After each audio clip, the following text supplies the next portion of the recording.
Assalamualaikum warahmatullahi wabarakatuh. Halo, apa kabar semuanya? Ada yang jawab baik Ustazah, Alhamdulillah. Ada juga yang jawab sedang sakit Ustazah. Yang sedang sakit, Ustazah doakan semoga segera diberi kesembuhan, Allah angkat sakitnya dan dapat beraktivitas kembali. Amin ya rabbal alamin. Sebelum kita mulai pembelajaran kita bersama akan melafazkan lafaz basmalah dan doa belajar. Yuk bersama kita lafazkan. Bismillahirrahmanirrahim.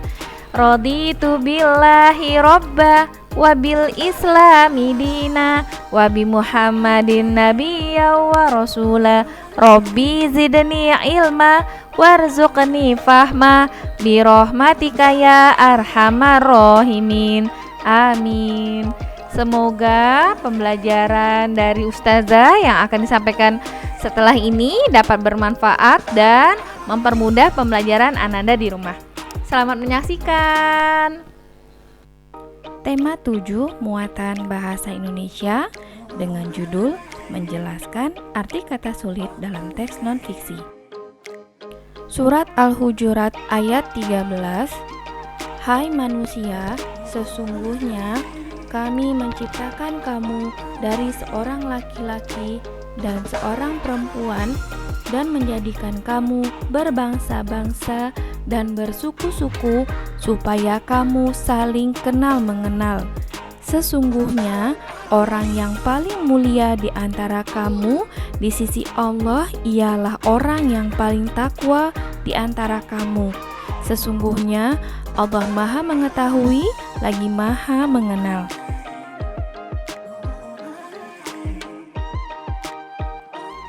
Tujuan pembelajaran kita kali ini, pertama, siswa mampu menyebutkan kata sulit dalam teks non-fiksi.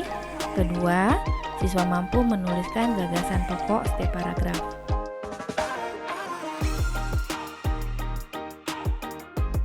Aktivitas yang akan kita lakukan pertama yaitu menemukan kata sulit dalam teks non-fiksi.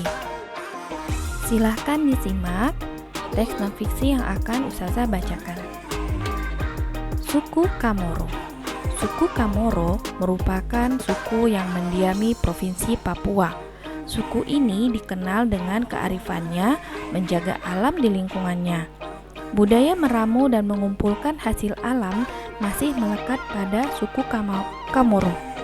Hutan dan rawa di sekitar tempat tinggal menjadi supermarket yang menyediakan semua kebutuhan hidup mereka. Ikan, sagu, daging, dan lain sebagainya bisa dengan mudah diperoleh. Selain itu, suku Kamoro juga melahirkan mahakarya berupa seni ukir kayu yang sangat unik. Kebiasaan dan keterampilan mengukir orang Kamoro diwariskan dari generasi ke generasi. Namun, tidak semua orang Kamoro bisa mengukir. Biasanya hanya keluarga pengukir yang mewarisi keahlian tersebut. Seiring berjalannya waktu, seni ukir khas Kamoro nyaris tenggelam. Jumlah pengukir berkurang karena generasi penerus suku Kamoro kurang berminat menekuni seni ukir kayu. Berkat edukasi dan dorongan sejumlah pihak, orang Kamoro kemudian mulai menyadari arti penting ukiran kayu suku mereka. Selain memiliki nilai budaya yang tinggi, ukiran kayu Kamoro juga bisa dijual dengan nilai yang tinggi. Sumber www.goodnewsfromindonesia.id 2016 Mahakarya Suku Kamoro Papua untuk Indonesia, diakses tanggal 30 November 2016 dengan penyesuaian. Setelah kita membaca teks secara keseluruhan, secara seksama, berikut ini adalah cara mencari kata sulit, arti kata sulit menggunakan Kamus Besar Bahasa Indonesia. Nah, kamus yang digunakan Kamus Besar Bahasa Indonesia, lalu menentukan abjad pada kata sulitnya. Nih, seperti ditunjukkan pada berikut ini adalah mencari kata suku pada kamus, ditunjukkan pada halaman yang ditemukan pada abjad kata suku, abjad S lalu U, jadi suku. Seperti itu mencarinya. Nah, kemudian kita akan mencari kata sulit berikutnya, yaitu kata mahakarya yang ditunjukkan oleh kamus. Kemudian kata sulit berikutnya adalah kata edukasi. Nah, dicari abjad awalnya dulu, lalu dibuka pada kamus di halaman tersebut. Diulang lagi untuk menjelaskannya. Seperti itu membuka kamus ya. Berikutnya kita akan mencari kata sulit yang diawali dengan huruf apa ini? Huruf M. Huruf M, yaitu kata sulit minat. M lalu diikuti dengan I, minat. Nah, ditunjukkan pada kamus. Semoga jelas gambarnya ya. Dari teks yang kita bacakan tadi, berikut ini adalah kata sulit yang ditemukan. Pertama, kata suku, artinya golongan bangsa sebagai bagian dari bangsa yang besar. Kemudian kata pengukir dengan kata dasar ukir, artinya pembuat objek gambar atau lukisan dengan memahat kayu. Kemudian kata sulit berikutnya edukasi, artinya hal yang berkenaan dengan pendidikan.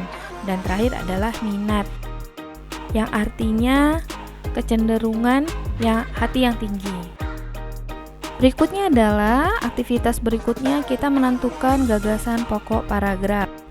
Masih dengan teks yang sama, kita akan menentukan teks ide pokok paragraf pada teks non-fiksi dengan judul Suku Kamoro. Ditunjukkan dengan panah. Ide pokok paragraf dapat kita temukan pada awal paragraf. Jadi paragraf itu kalimat yang menjorok ke dalam, ditunjukkan pada tanda panah. Jadi ide pokok paragrafnya adalah suku Kamoro merupakan suku yang mendiami provinsi Papua. Pada gambar yang ditunjukkan tanda panah, di awal paragraf kita dapat menuliskan bahwa ide pokok paragraf atau gagasan pokok paragraf pada teks non-fiksi suku Kamoro adalah suku Kamoro merupakan suku yang mendiami provinsi Papua.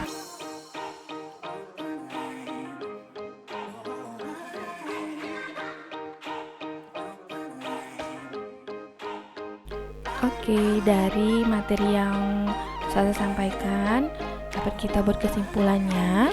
Dalam menemukan informasi penting dari sebuah teks, sebaiknya memperhatikan hal-hal berikut.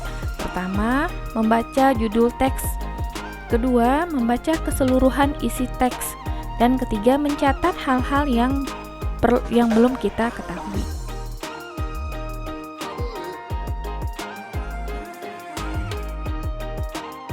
Alhamdulillah, sampai kita pada penghujung pembelajaran kita. Semoga bermanfaat dan dapat membantu pembelajaran Ananda di rumah. Mari kita tutup dengan baca hamdalah. Alhamdulillahirabbil alamin.